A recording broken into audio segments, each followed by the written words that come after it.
It's Ms. Pritzel at the Appleton West Library, and I'm book talking at The Murder Game by Carrie Doyle.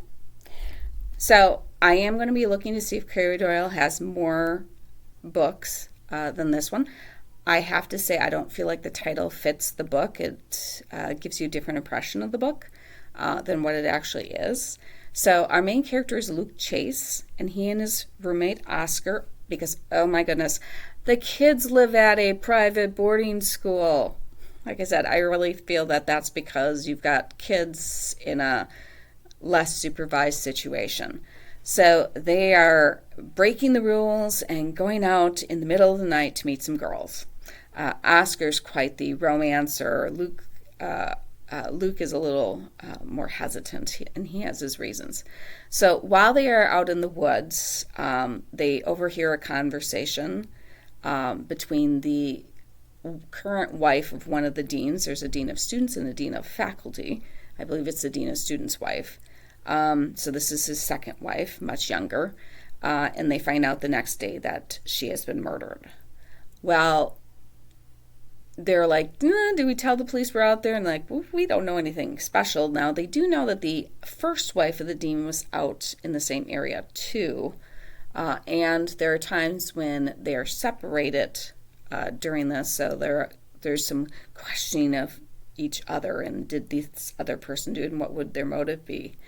But Luke gets involved in really actively trying to solve this case because Oscar is being set up for the murder. And Oscar, while he is not super well liked by everybody, Luke really likes Oscar, and Oscar's been a good roommate. So because it turns out that the woman was strangled with Oscar's scarf, and Oscar's ID is found next to the body. So Luke knows Oscar's being set up. So Luke and the girl he was going out into the woods to meet, Pippa, who has an interesting background, are actively trying to solve this case. So this is a great mystery for those of you who like, there's a specific crime and there's an active investigation into who did this.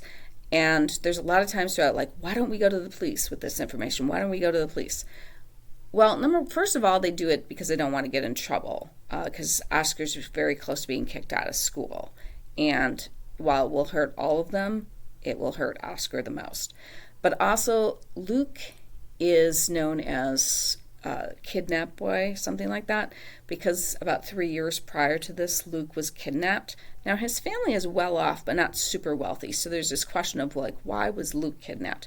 But Luke has a big distrust of the police in general because Luke was managed to rescue himself. His grandfather taught him outdoor survival skills. He is able to rescue himself from the kidnappers. And so you get these flashbacks. And so I think that's an interesting plot line in and of itself.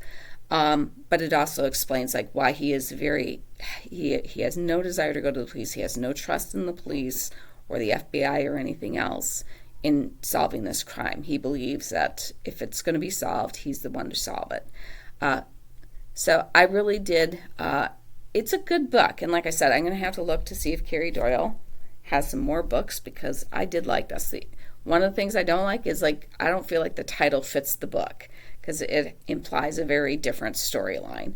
But I did enjoy this book otherwise. I can't blame the author, because the author probably wasn't the one who came up with the title. It was probably the publishing company.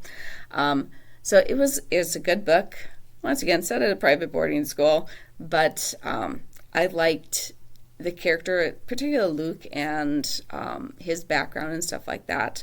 But, there's the figuring out, because there's all these, was it a student, was it an adult, somebody on the staff, because a lot of these things just come out that are going on at this school. So it was a good book.